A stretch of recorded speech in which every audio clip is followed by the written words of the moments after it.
বন্ধুরা আজকে আমরা রান্না করব চামভুটি। দেখুন পরিষ্কার করে ছাড়িয়ে নিয়েছি, চামভুটি সব কটাই আছে। দেখুন ভালোভাবে ছাড়িয়ে নিয়েছি, পরিষ্কার করে ধুয়ে কেটে নিয়েছি। এখন আমি কড়াইটা চাপিয়ে নেব, তেল দিয়ে দিচ্ছি,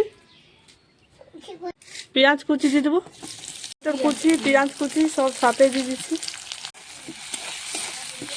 পেঁয়াজ আর টমেটোর ভাজা হয়ে গেছে, এবার আমি চামভুটি দিয়ে দিচ্ছি।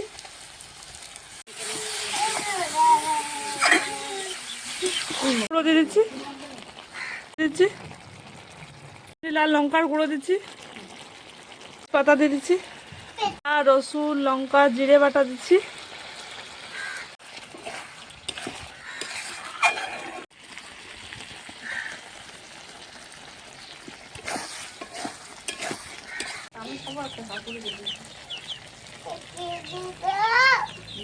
দেখুন জল আমি দিইনি, রান্নাটা হয়ে গেছে, এবার আমি নামিয়ে নিচ্ছি।